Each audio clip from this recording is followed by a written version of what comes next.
Hello my dear students, मैं RP sir आप सभी का पटेल रीजनिंग क्लासेस में एक बार फिर से स्वागत करता हूं। बेटा आज हम आपके सामने प्रैक्टिस सेट नंबर 38 के बहुत ही बेहतरीन सवाल लेकर आए हैं। और आज की जो सीट लेकर आए हैं, जो प्रैक्टिस सेट नंबर क्वेश्चन लेकर आए हैं, वो बहुत ही इंपॉर्टेंट और थोड़ा सा मॉडरेट लेवल की है। ठीक है ना।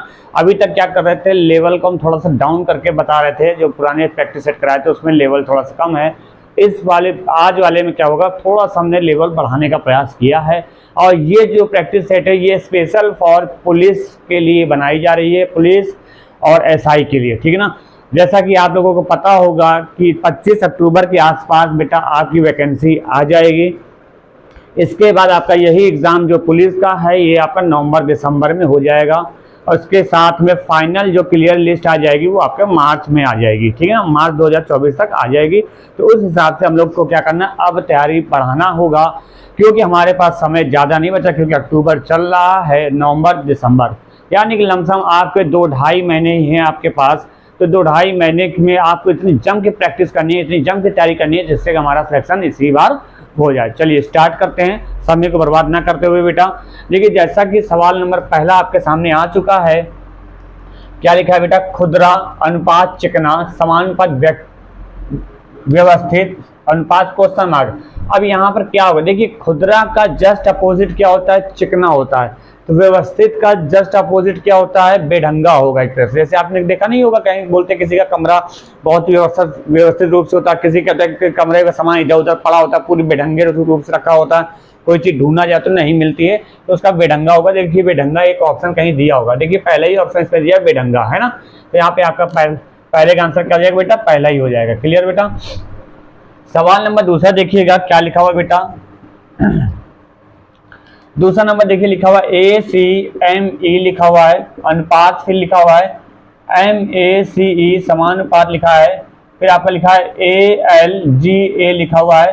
तो अब यहाँ पर क्या डिफरेंट कैसे करना, देखिए ये आपको कुछ नहीं कहा, इसको नंबर से काउंट कर लो। 1 2 3 4 लिखा है, फिर ये आपका कैसे आया 3 1 2 4, यानी कि 31-24 के फॉर्म में आपको उतार देना है। तो 1 2 3 4 31-24 के फॉर्म में उतार देंगे, तो 31-24 के फॉर्म उतारेंगे, 31 नंबर पे जी हो जाएगा, और एक नंबर पे ए हो गया, और 2 नंबर पे आपका एल हो जाएगा, 4 नंबर पे ए हो जाएगा। तो यानी कि आपका क्या हो जाएगा, AGALA है कोई ऐसा ऑप्शन, GALA, यानी चौथा ऑप्शन आपका दिया है, तो डी ऑप्शन आपका सही आंसर हो जाएगा बेटा। ठीक है ना, उम्मीद करते हैं समझ में आ रहा होगा, कठिन नहीं है। आगे आइए, सवाल नंबर बेटा 10 देखिएगा। 10 नंबर कह रहे हैं, सवाल नंबर देखिए 3 नंबर देखिए क्या कह रहा है। 3 नंबर में लिखा है 10:99 समानुपात 09 अनुपात को समानुपात। ऐसा ही सवाल हमने आपसे शॉर्ट वीडियो में पूछा था, कई बच्चों ने आंसर गलत दिया, कई लोगों का आंसर सही भी आया है। चलिए ध्यान से देखिए इसको कैसे करना है। ये देखो 10 लिखा है, ये 99 लिखा है, तो ये क्या लिखा है बेटा, 10 का स्क्वायर -1 लिखा हुआ है। ये 9 है, तो यहाँ पे 9 का स्क्वायर 81 में 1 घटाएंगे तो 80 हो जाएगा। तो यानी सही आंसर आपका यहाँ पे कौन सा ऑप्शन दिया है, बी ऑप्शन दिया है। बी ऑप्शन आपका यहाँ पे सही होगा, अर्थात 80 नंबर होगा। ठीक है ना। चलिए आगे बढ़ते हैं, उम्मीद करते हैं समझ में आ रहा होगा बेटा। सवाल नंबर 4 देखिएगा, ये आपका सवाल नंबर 4 देखिए आपके सामने आगे नॉन वर्बल का चित्र है। नॉन वर्बल में देखिए गौर से देखिए, आपको यहाँ पे ध्यान से देखना होगा कि क्या चित्र में परिवर्तन हो रहा है। और ये जो नॉन वर्बल क्वेश्चन दिया ये एनालॉजी चैप्टर के अंदर आता है। ध्यान से देखिए इसमें, क्योंकि अनुपात जहां लगा होता है वो एनालॉजी के अंदर आ गया। देखिए यहाँ पर पहला वाला जो आकृति बनी है, इसमें आपका पहला वर्ग बना हुआ है, फिर उसके अंदर वर्ग बना हुआ है, फिर तीसरे नंबर पे सर्किल बना है, फिर चौथे नंबर पे ट्रायंगल बना हुआ है। तो 4 आकृतियां दी हैं, और अनुपात के बाद क्या दिया, वो वर्ग है, वर्ग के अंदर वर्ग है। ठीक है, तीसरे नंबर वाली आकृति गायब हो गई है, और चौथे नंबर वाली आकृति में जो ट्रायंगल है बेटा, वो जहां पहले वाले फिल था, कलर था, अगले में ब्लैंक हो गया, खाली हो गया, है ना। तो बस यही ऐसे समानुपात करना होगा। तो देखिए समानुपात के बाद फिर से स्क्वायर है, फिर से स्क्वायर है, फिर से आपका एक नई आकृति बन गई है, फिर उसके बाद सर्किल है। तो आपका यहाँ पर क्या बन जाएगा, इसके बाद जैसा पहले से दूसरे में लॉजिक चला वही लॉजिक यहाँ पर बनाएंगे, स्क्वायर के अंदर स्क्वायर कर देंगे, और तीसरे नंबर की आकृति भैया गोल कर देंगे, गायब कर देंगे, और ये जो आपका गोला रहेगा जो खाली भरा हुआ है ये आपका खाली हो जाएगा। इस तरह का एक ऑप्शन हो जाएगा। और ऐसा किस ऑप्शन दिया बेटा, पहले वाले ऑप्शन में दिया, यानी कि इसका आंसर आपका पहला हो जाएगा। क्लियर बेटा। चलिए आगे बढ़ते हैं बेटा। सवाल नंबर देखिएगा 5 नंबर देखिए क्या लिखा हुआ है बेटा, ये कथन निष्कर्ष का सवाल आ गया, यानी कि आपका एक तरह से किस चैप्टर का, इक्विटी चैप्टर का है। इक्विटी चैप्टर में क्या होता है, अक्सर ग्रेटर देन और लेस देन का यूज करते हैं। तो यहाँ पे स्टेटमेंट देखिए क्या लिखा हुआ है, स्टेटमेंट में आपको एक तरह से आपको दे दिया ए, क्या दे दिया बेटा, ए बराबर बी दे दिया है, is greater than equal C दे दिया, अर्थात बी सी से बड़ा या बराबर है। फिर कह रहा है लेस देन डी दे दिया, फिर equal to E, less than equal to F दे दिया है। अब आपको निष्कर्ष बताना है कि f is less than, f is greater than b, और फिर अगला दिया b is less than equal d। अब इसमें से कौन सा निष्कर्ष सही होगा या गलत होगा ये हमको बताना होगा। तो देखो बेटा कैसे करना है, यहाँ पर देखो f यहाँ पर दिया हुआ है, f को कहती है जो निष्कर्ष दिया है, इसी निष्कर्ष को सही या गलत बताना है। तो गौर से देखो f कह रहा है कि f b से बड़ा है, क्या इस कथन में f b से बड़ा है? देखो गौर से देखो, यहाँ पर देखो b यहाँ है, f यहाँ है, b यहाँ है, f यहाँ है। तो ध्यान से देखो, हमने आपको कई बार चैप्टर में जब पढ़ाया होगा कि जब दो सिंबल इस तरह के अपोजिट दे दिए जाते हैं तो इनका पहले वाले का संबंध दूसरे से नहीं बताया जा सकता है। अब गौर से देखो, यहाँ तक के तो सारे रिलेशन हम बता सकते हैं क्योंकि सारे के सारे साइन एक जैसे एक ही साइड लगे हुए हैं ना। तो सी का एफ से बता सकते हैं, डी का एफ से बता सकते हैं, डी का ई से बता सकते हैं, या ई का एफ से बता सकते हैं। मतलब हम यहाँ पे ये कह सकते हैं कि जो डी वाले इतने हिस्से होंगे ये सारे क्योंकि डी सी से बड़ा है ना, साफ साफ कह रहे तो डी वाले जितने ये वाले हिस्से होंगे सबके सब सी से बड़े होंगे। और इधर का हम इधर से बता सकते हैं, यानी कि ये बोल सकते हैं कि बी सी से बड़ा होगा या बराबर होगा, ये हो सकता है, या ए सी से बड़ा होगा या बराबर होगा। लेकिन बेटा बी का डी से नहीं बता सकते क्योंकि ये दोनों साइन क्या होगा, अगर ये इक्वल थोड़ी देर भूल जाए तो ये दोनों साइन एक दूसरे के विपरीत हो गए, तो हम बी का डी से रिलेशन नहीं बता सकते कौन बड़ा है कौन छोटा है। बराबरी में लेकर आएंगे तो अगर बी सी से बराबर होगा लेकिन सी डी से बड़ा है, भाई डी तो बड़ा है ना, सी तो छोटा हो गया, तो हम कंफर्म नहीं कर पा रहे हैं। तो यानी कि एफ का हम बी से रिलेशन नहीं बता सकते हैं। तो यहाँ पर क्या करेंगे, पहला वाला निष्कर्ष जो होगा वो आपका गलत होगा, तो इसको टिक लगा देना है। सवाल नंबर बेटा देखो इसी निष्कर्ष में देखो दूसरा देखो क्या लिखा हुआ है बेटा, कह रहा बी का डी से, क्या बी का डी से बता सकते हैं? बिल्कुल नहीं बता सकते क्योंकि दोनों ये साइन अपोजिट लगे हुए हैं एक दूसरे के, तो ये भी आपका क्या होगा, गलत होगा। तो आंख बंद करके आपको क्या लगाना है, ये कट लगा देना है। और ऐसा ही कोई एक ऑप्शन दिया होगा जिसमें बोला गया होगा दोनों निष्कर्ष क्या है, गलत है, उसी में आपको टिक लगाना होगा। ठीक है बेटा, चलिए आगे बढ़ते हैं।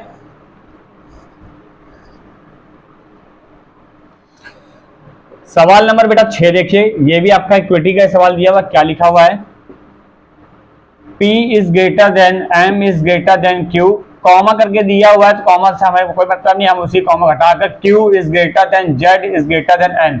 अब देखिए सारे के सारे सिंबल जो है, साइन जो लगे हुए हैं बेटा एक ही साइड लगे हुए हैं, एक ही दिशा को दर्शा रहे हैं, तो हम सारे के रिलेशन आराम से बता सकते हैं।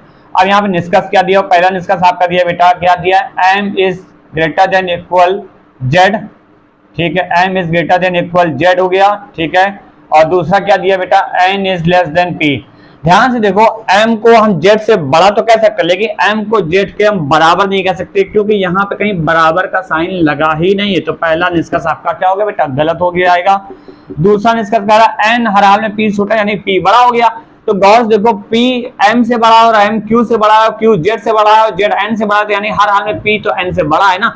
तो यहाँ पे दूसरा निष्कर्ष आपका पूरी तरह से सही होगा। तो यहाँ पे आपका क्या लगेगा, दूसरा वाला निष्कर्ष सही हो जाएगा। क्लियर बेटा, चलिए आगे बढ़ते हैं। सवाल नंबर तीसरा भी देखिएगा, तीसरा कह रहे हैं। सवाल नंबर 7वां देखिए बेटा, 7 नंबर में देखिए क्या कह रहा है अगला सवाल, कह रहा है x is greater then y,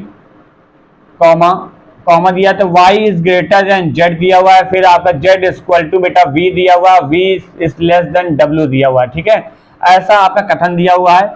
निष्कर्ष में कह रहा है बेटा y equal to v, y is less than v, ये दिया हुआ है। तब इसमें कौन सा निष्कर्ष सही होगा, ध्यान देखिए, y या तो v के बराबर, y या तो v से बड़ा है, ऐसा दिया गया। हमने आपको कई बार बताया जब सिलॉग का चैप्टर पढ़ाया, यदि दिए गए किन्हीं दो निष्कर्षों में एक ही सेंटेंस लिखा हो, तो ऐसे केसेस क्या होते हैं, मोस्टली आइदर और लगता है। अब ध्यान से देखो, v को y को v के बराबर करना, अगर हम ये वाला सिंबल भूल जाएं तो y जब z के बराबर है और z v के बराबर है तो हम ये बोल सकते हैं कि y v के बराबर होगा कि नहीं होगा। लेकिन कहीं अगर हम ये वाला सिंबल भूल जाएं, ये वाला बराबर वाला भूल जाएं, तो भैया z v के बराबर है तो z v के बराबर है, y z से बड़ा है तो यही से y v से भी बड़ा हो जाएगा, है ना, तो इस हिसाब दूसरा सही हो जाएगा।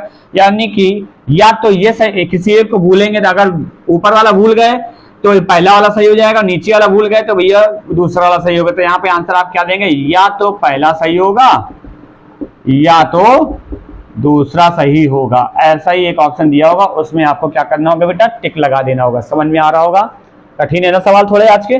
चलो आगे बढ़ते हैं, सवाल नंबर 8 की तरफ आते हैं बेटा।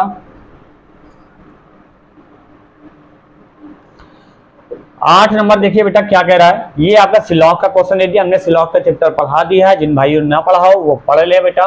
देखिए कथन कह रहा है कि सभी दरवाजे क्या है, फर्श है, सभी दरवाजे फर्श, मतलब जहां तक दरवाजे होंगे बेटा वो सब के सब फर्श के अंदर आएगा। ठीक है, कोई दिक्कत नहीं, मान लेते भैया, ऐसा कहा गया कथन तो मान लेते हैं। फिर कह रहा है सभी फर्श क्या है, कुछ फर्श टाइल्स है बेटा, कुछ ही फर्श क्या है बेटा, टाइल्स है, तो कुछ फर्श टाइल्स है, ये बोला गया कुछ फर्श टाइल्स है। ठीक है, तो फर्श का कुछ ही पोर्शन टाइल्स के साथ कनेक्ट कराएंगे।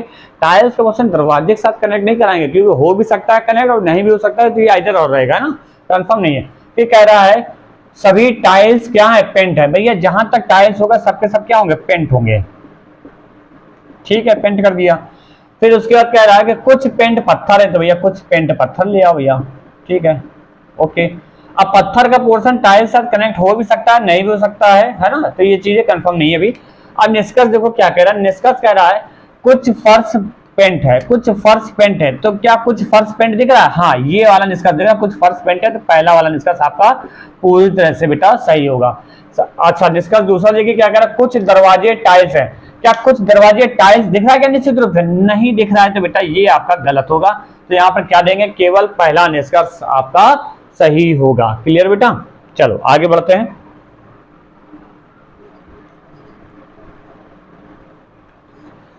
सवाल नंबर 9 देख लीजिएगा बेटा क्या लिखा हुआ है। सवाल नंबर 9 कह रहा है कि कुछ पत्ते पंखुड़ियां, कुछ पत्ते पंखुड़ियां, भैया ये मान लेते पत्ते हैं और यही कुछ पत्ते क्या हो गए भैया, पंखुड़ियां हो गई। ठीक है, चलो आगे बढ़ते बेटा, कुछ पत्ते पंखुड़ियां हैं। फिर उसके बाद कह रहा है कुछ पंखुड़ियां फूल है, भैया कुछ पंखुड़ियां फूल है, तो फूल का पोर्शन पंखुड़ियों के साथ कनेक्ट करा दो। ठीक है, फिर क्या कह रहा है, और भी स्टेटमेंट दिया, कुछ फूल, कुछ फूल क्या है बेटा, फल है, कुछ फूल बेटा फल दे दिया आपको। ठीक है, मान लेते हैं। इसके अलावा और क्या दिया, कुछ फल क्या है, नट्स है, कुछ फल नट्स है। अब देखो नट्स का पोर्शन ना फूल के साथ कनेक्ट हो रहा, ना फल का पोर्शन पकड़े के साथ कनेक्ट हो रहा, ना फूल का पोर्शन पत्ते के साथ कनेक्ट हो रहा, क्योंकि ऐसा स्टेटमेंट में नहीं कहा गया है। तो जैसा कहा गया बस वैसे करना। अब इसी के आधार पे हमें निष्कर्ष को सही या गलत बताना होगा। ध्यान से समझिए क्या लिखा है। पहला निष्कर्ष कह रहा है कुछ नट्स फूल है, क्या कुछ नट्स फूल दिख रहा है क्या, बिल्कुल नहीं दिख रहा है, दूसरा पहला गलत। दूसरा कह रहा है कुछ फल नट्स है, कुछ फल नट्स है, ये तो कथन दिया हुआ था। और दूसरा निष्कर्ष क्या कह रहा है, कुछ नट्स फूल है, ये तो गलत हो गया। और दूसरा कह रहा है कोई नट फूल नहीं है, कोई नट फूल नहीं है। बेटा हमने कई बार बताया है कि यदि किसी दिए गए दो निष्कर्षों में एक ही सेंटेंस लिखा हो तथा एक में होने की बात करें और दूसरे में ना होने की बात करें, ऐसे केसेस मोस्टली आइदर और लगता है। तो एक में नट्स को फूल होने की बात कर रहा है और एक में नहीं होने की बात कर रहा है, तो ऐसे केसेस में ना तो पहला पूरी तरह से गलत होगा, ना ही दूसरा पूरी तरह से गलत होगा। तो आपका आंसर क्या होगा, या तो पहला सही होगा या तो दूसरा सही होगा, कोई एक सही होगा। क्यों, क्योंकि एक फिगर आपका ये भी बन सकता था, नट्स जो है इस तरह से फल और फूल के साथ भी कनेक्ट हो सकता है। अगर ये वाला फिगर देखेंगे, ये वाला फिगर देखेंगे तो पहला सही हो जाएगा, और नीचे वाला फिगर देखेंगे तो दूसरा सही हो जाएगा, है ना। तो इस हिसाब से या तो पहला सही होगा या तो दूसरा सही होगा। ये कब लगता है, जब एक नहीं दिए गए कोई दो निष्कर्षों में केवल एक ही सेंटेंस लिखा हो, एक में होने की बात करे और दूसरे में ना होने की बात करे, तब ऐसे केसेस में आइदर और लगता है। क्लियर बेटा, चलिए आगे बढ़ते हैं।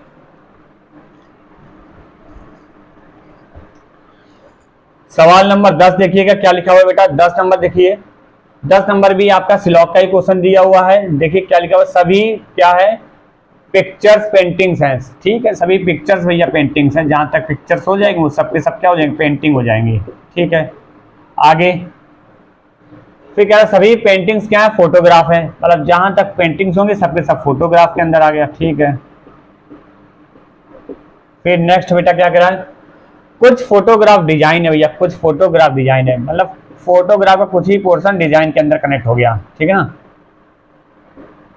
आगे ये कह रहा है कुछ डिजाइन मूवी है, कुछ ही डिजाइन जो है मूवी है। ओके ठीक है, ये हमारा फिगर बन गया। अब इसी फिगर देखकर आपको निष्कर्षों को सही या गलत बेटा बताना होगा। देखो पहले निष्कर्ष कह रहा है कुछ पेंटिंग्स क्या है, डिजाइन है। कुछ पेंटिंग्स क्या डिजाइन दिख रहा है क्या, नहीं दिख रहा बेटा, गलत करो। दूसरा क्या कह रहा है कुछ फोटोग्राफ मूवी है। कुछ फोटोग्राफ क्या मूवी के साथ कनेक्ट दिख रहा है क्या, नहीं दिख रहा। यानी कि यहाँ पे क्या हो गया, दोनों ही निष्कर्ष क्या हो जाएंगे बेटा, आपके गलत हो जाएंगे। क्लियर बेटा, उम्मीद करते हैं अब आपको समझ में आ रहा होगा।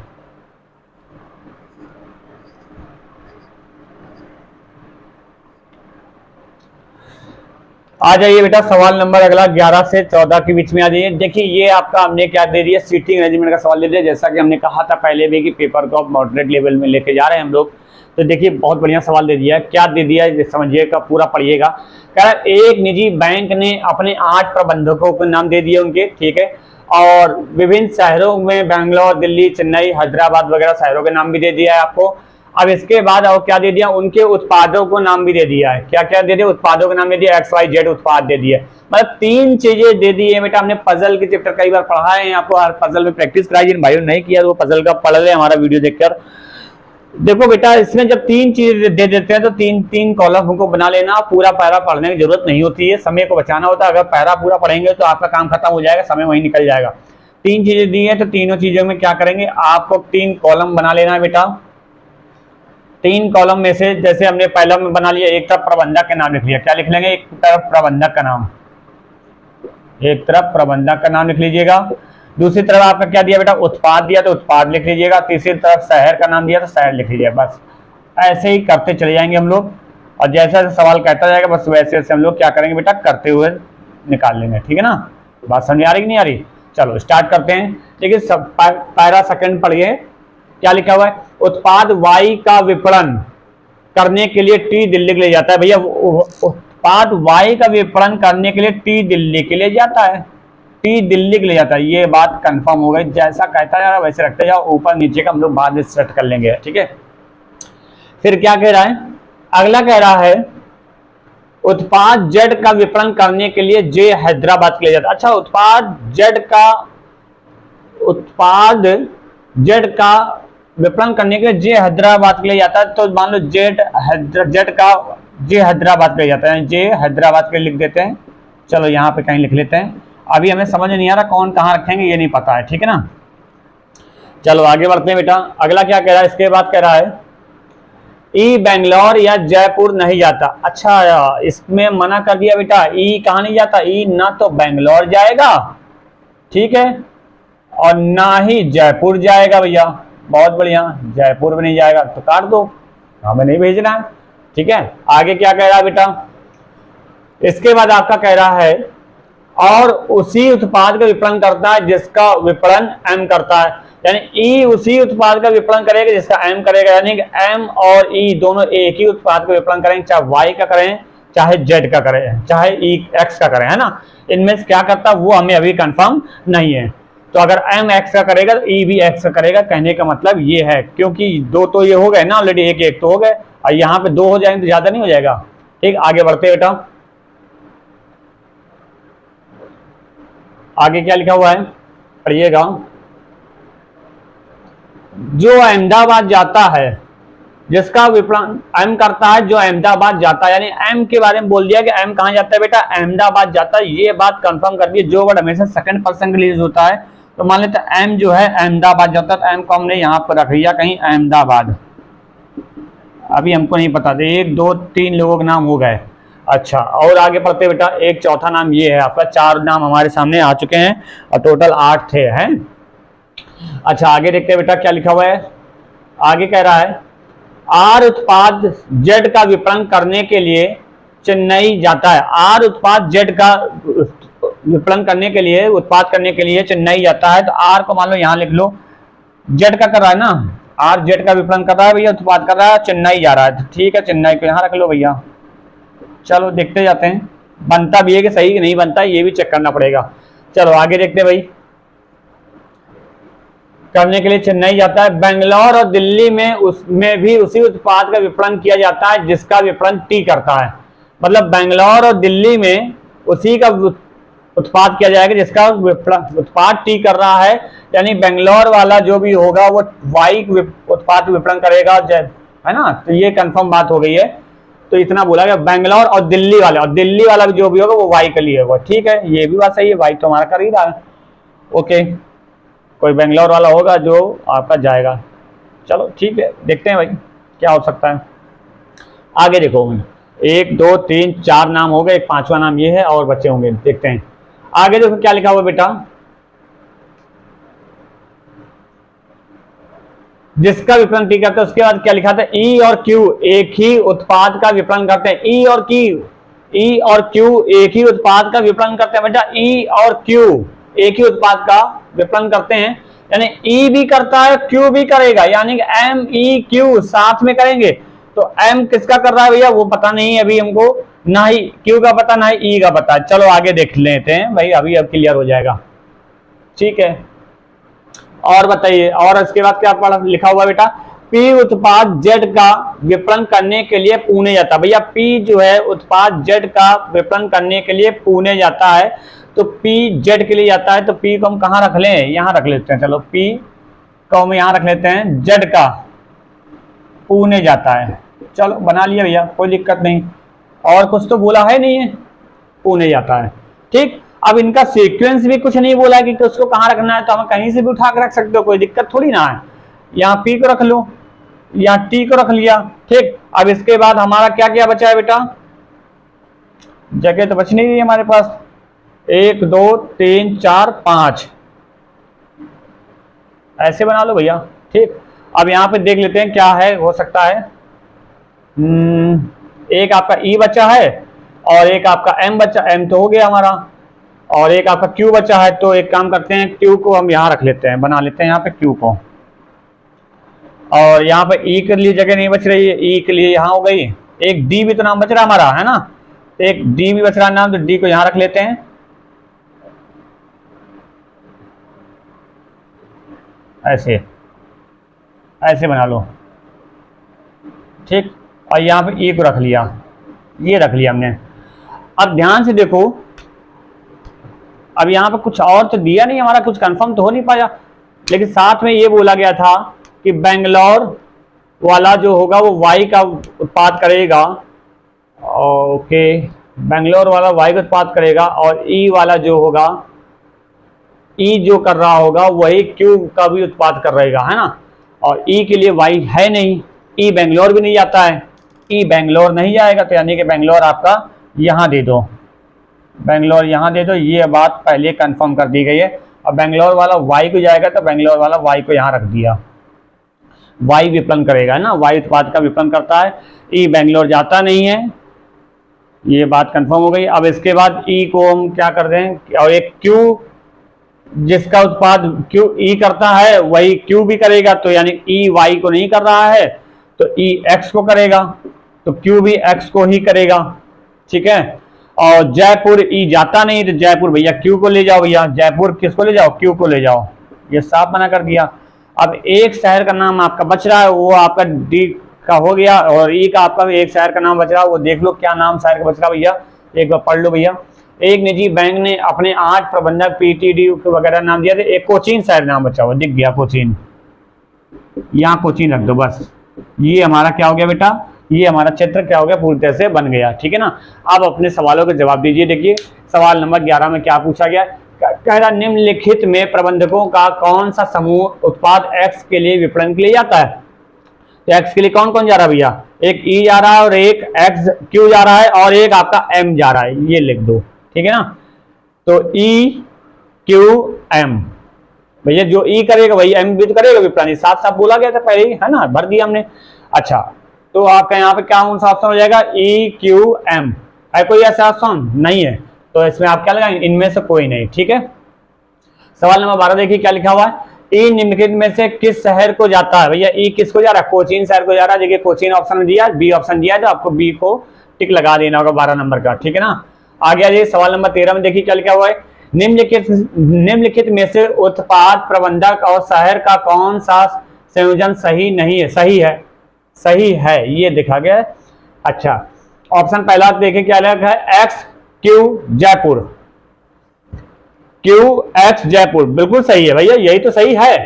तो ये कौन सा हो जाएगा, यही आपका सही है, तो यही आपको टिक लगा देना होगा, ठीक है ना, बाकी सब आपका गलत होगा। सवाल नंबर 14 में आ जाइए, क्या लिखा, निम्नलिखित में से कौन से व्यक्ति उत्पाद Y के विपणन के लिए जाते हैं। Y के विपणन के लिए कौन कौन जा रहा है बेटा, T जा रहा है, D जा रहा है, बस दो ही तो जा रहे हैं, T D जा रहे हैं। तो ये आपका दो ऑप्शन हो जाएगा, T और D, T D। तो यहाँ पे आपका कौन सा ऑप्शन हो जाएगा, चौथा वाला ऑप्शन आपका हो जाएगा। क्लियर बेटा, उम्मीद करते हैं समझ में आई होगी। कठिन है क्या, नोट कर लो फटाफट, हो जाएगा बेटा। चलो आगे बढ़ते हैं।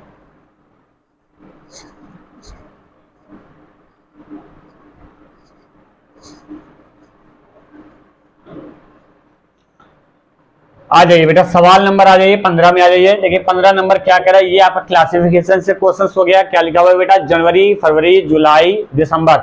अब इसमें भिन्न क्या होगा, देखिए बेटा, जनवरी 31 की होती है, जुलाई भी 31 की होती है, दिसंबर भी 31 की होती है, लेकिन फरवरी 28 की होती है। तो 15 का आपका क्या आंसर हो जाएगा बेटा, बी ऑप्शन आपका हो जाएगा, ठीक है। चलिए सवाल नंबर आ जाइए 16 में आ जाइए। 16 नंबर देखिए क्या लिखा हुआ है, 153 लिखा हुआ है, 45 लिखा हुआ है, फिर अगला क्या लिखा हुआ है बेटा, 165 लिखा हुआ है, फिर 80 लिखा हुआ है, 132 लिखा हुआ है, फिर उसके बाद 36 लिखा हुआ है, फिर 124 लिखा हुआ है, फिर 48 लिखा हुआ है।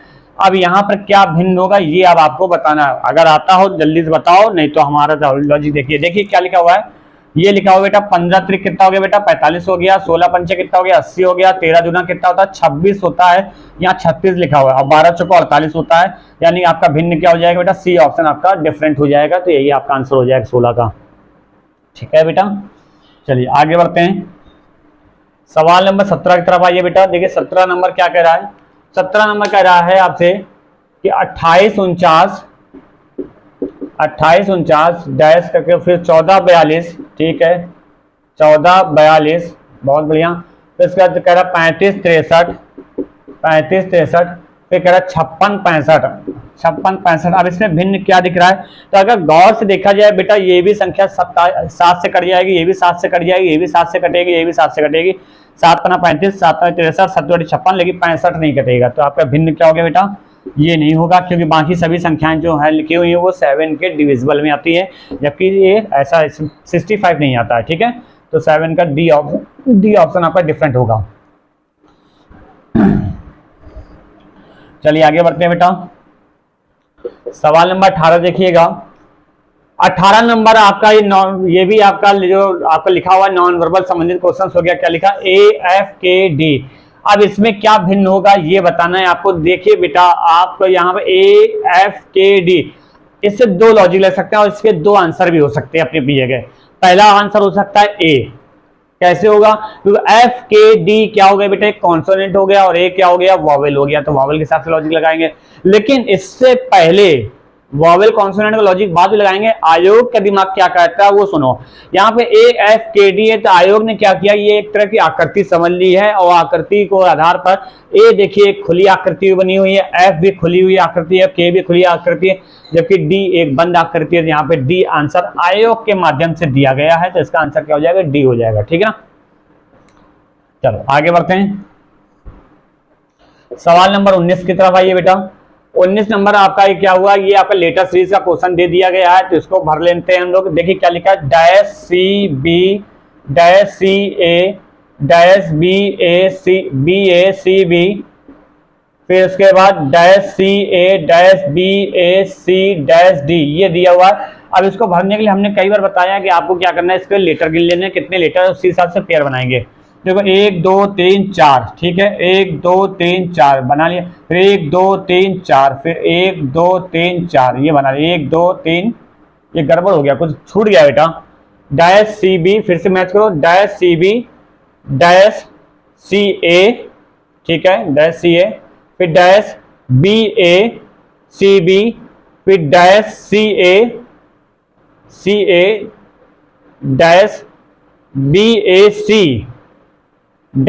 ठीक तो है। गिनो फिर 1 2 3 4 5 6 7 8 9 10 11 12 13 14 15 16 17 18 19 20, हाँ 20 है बेटा। तो 20 है, तो यहाँ पे गिनने में गलती होगी क्या, 1 2 3 4, 1 2 3 4, 1 2 3 4 ये है,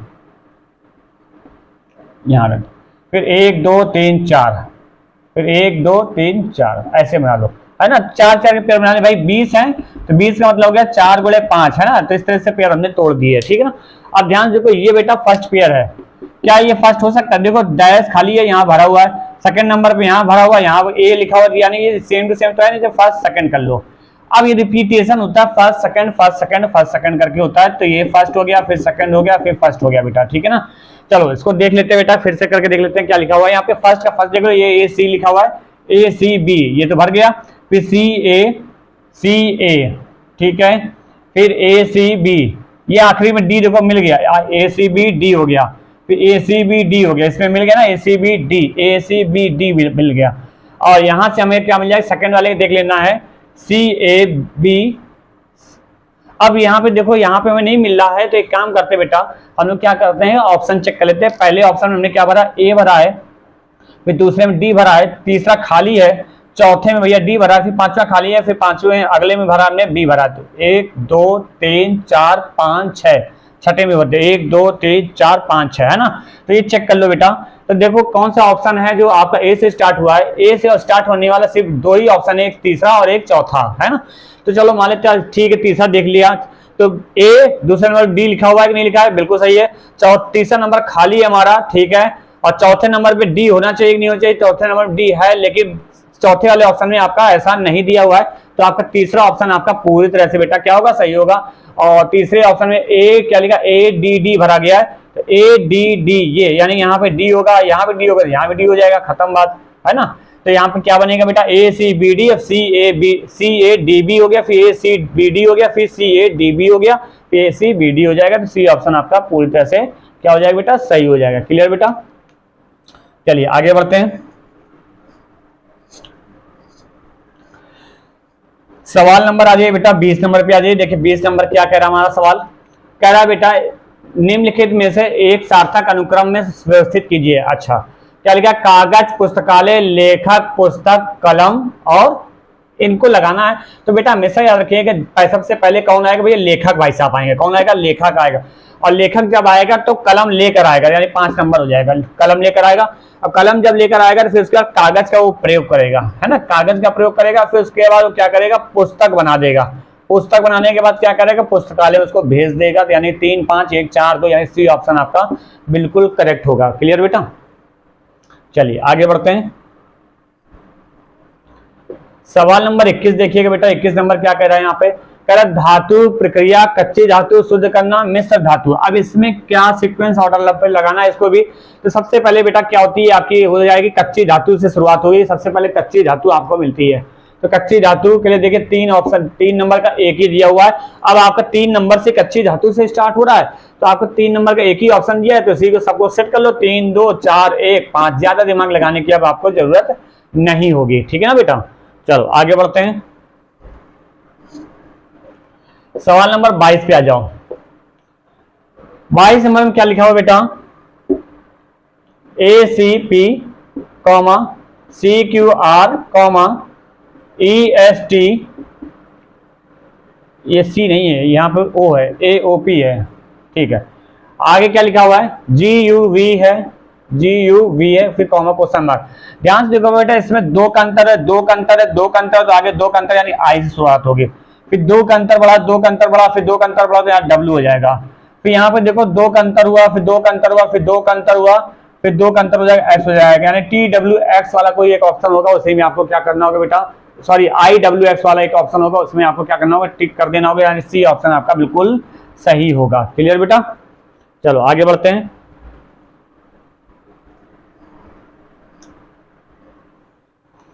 सवाल नंबर आ जाइए बेटा 23 पे आ जाइए। देखिए 23 नंबर क्या लिखा है, D comma H comma L comma R comma question mark. देखो बेटा इसकी प्लेस 4 होती है, इसकी 8 होती है, इसकी 12 होती है, इसकी 18 होती है। अब देखो इसके 4 में 4 जोड़ा 8 हो गया, 8 में 4 जोड़ा 12 हो गया, 12 में 6 जोड़ा 18 हो गया। अल्लो सीरीज ही नहीं बनी, तो एक काम करो 18 में फिर 6 जोड़ दो, कितना हो जाएगा, 24 हो जाएगा, यानी एक्स हो जाएगा बेटा। कई बार ऐसा भी सीरीज बनती है कि 4 4 2 बार बढ़ाएगा, फिर 6 6 बढ़ाएगा। देखो एक्स ऑप्शन में दिया हुआ है, तो सेकंड ऑप्शन आपका क्या हो जाएगा बेटा, सही हो जाएगा। क्लियर बेटा, आगे बढ़ते हैं। सवाल नंबर 26 में आ जाइए बेटा, सॉरी 25 में आ जाइए, 26 कह रहे हैं। सवाल नंबर 25 देखिए क्या लिखा हुआ है, बी एफ एच लिखा हुआ है, फिर जेड डी एफ लिखा हुआ है, फिर जे एन पी लिखा हुआ है, फिर उसके बाद टी क्वेश्चन मार्क दिया हुआ है। तो इसको कैसे करोगे ध्यान समझो। देखो बेटा बी की प्लेस वैल्यू, बी में की प्लेस 2 होती है, इसकी 6 होती है, इसकी 8 होती है, ठीक है। इसकी 26 होती है, इसकी 4 होती है, इसकी 6 होती है, ठीक है। इसकी 10 होती है, इसकी 14 होती है, इसकी 16 होती है, इसकी 20 होती है। अब देखो यहाँ पे 4 बढ़ा, यहाँ पे 2 बढ़ा, फिर यहाँ 4 बढ़ा, यहाँ पे 2 बढ़ा, फिर 4 बढ़ा, फिर यहाँ 2 बढ़ा, फिर 4 बढ़ेगा तो यानी 4 बढ़ेगा 24 हो जाएगा, फिर 2 बढ़ाएंगे तो आपका हो जाएगा जेड हो जाएगा। तो ये आपका हो जाएगा एक्स जेड वाला एक ऑप्शन होगा, उसी में आपको टिक लगा देना है। तो डी ऑप्शन आपका बिल्कुल सही होगा। तो उम्मीद करते हैं आज की हमारी सीट समझ में आई होगी, अच्छी लगी होगी। जय हिंद बेटा।